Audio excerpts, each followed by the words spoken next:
Guess what time it is? It's time for small potatoes. Where we give you a naughty tease of our latest Patreon episode. Be sure to subscribe. Links are in the description.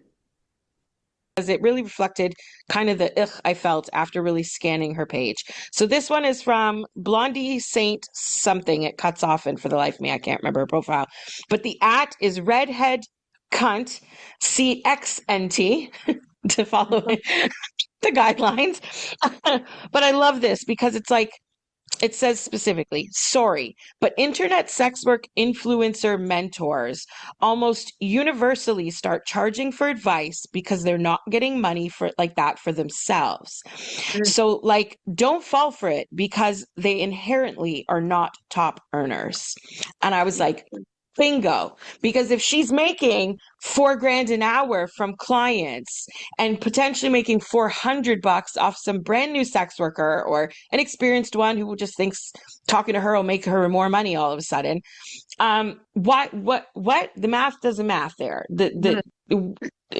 What I'm picking 4 grand an hour over 400 an hour every day, all day. Yeah. And that makes no sense. You wouldn't retire from something unless it's a step up, right? And Mhm. so you would be making more money. You would be profiting off.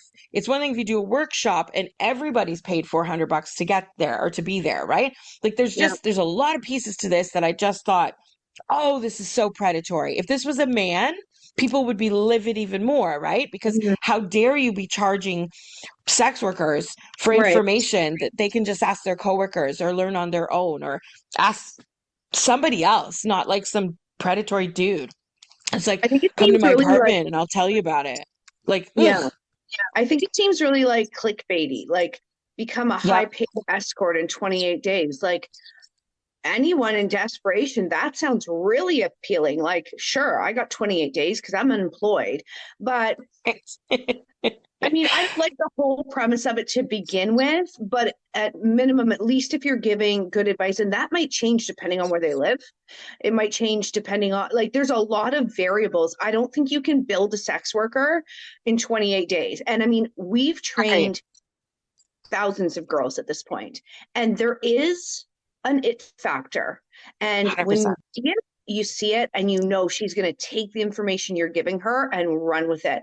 And I can present the exact same information to someone that just doesn't have that it factor and it won't work. So I don't like the guarantee of it. Like I will make you, you know, top earning escort in this many days. It's fake to me. Right. It is. It's like the headlines on a magazine cover. Six Yeah. weeks to six abs. And you're like, excuse me? But people do it. Tons of Yeah. them. Listen, I bought diet pills for the same reason because I thought in Yeah. 14 days I'll have a flat stomach. Like, but it's that tone, right? And your point about like the it factor is exactly it because a girl with it factor is not needing escort academy, right? Right. So it's girls that are struggling, and let's be dead honest, right? Not every sex worker is good at her job. Not No. every sex worker gives a shit. And I've always said the X factor is give a shit. If someone Yeah. gives a shit, they put the effort in, no matter how that tone comes across, whether it's the strictest of doms, or it's the snuggliest of girlfriend experience, or the wildest of porn stars. Like you give a shit about the product Mhm. that you're delivering, the service and the connection that you're making. And so if you don't give a shit about your job and you're the stripper that goes on stage and just rolls her eyes, or you're the Mhm. massage girl who's looking at the clock while you're like trying to finish him off too Yeah. soon, like Academy's not going to change that. No. Telling someone to not collect that money up front is not going to get a slow girl more money. I'm sorry, it's just not. And let's be real, you're more likely to break your own personal boundaries, especially with mileage, if you're not top earning because Right. bills are due tomorrow. And Mhm. so finally, I'm going to have to do XYZ. And Yeah. then what if he doesn't pay you? Like it snowballs from there. And it like this, I totally understand and appreciate sex work Twitter so much because when Mhm. something is wrong morally, we speak the fuck up.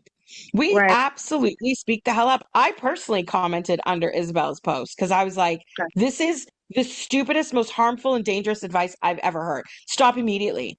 Like, do not Yeah. pass go. Do not collect any money off of this. This is terrible. This is Mhm. downright terrible. And it can lead to so much danger because we know if the guy is going to be confrontational, regardless of what you learned at the academy, Mhm. it can lead to violence in half a second. Right. And someone who's already willing to push those boundaries, someone who's already willing to break the law, someone who's already willing to violate someone that he may have even like fancied a little bit. I'm assuming he Mhm. booked her because he thought at the very least she was hot. Right. Like, you're already of poor moral standing Yeah. and probably the last person in the world you want to get into any kind of like back and forth with. And what so happens if he attacks you or knocks you out cold or just takes all your shit, grabs your purse and runs out the door? Like, what are you going Mhm. to do? And unfortunately, this is many of the reasons why girls sometimes, especially when they work out of hotels and out of condos and that indie kind of vibe, end up with pimps because Mhm. there's a safety to having Right. that guy in the parking lot because Mhm. one text, one call, and you can tell him, catch the guy on the way out and let them deal with however pimps deal with things, which I'm Mhm. assuming is dark and mysterious and illegal. But after how many times of having that happen when you're, just alone, would you one day cave to the proposition of a pimp because Mhm. you're like, fuck, this keeps happening to me. Mhm. And so I need that protection.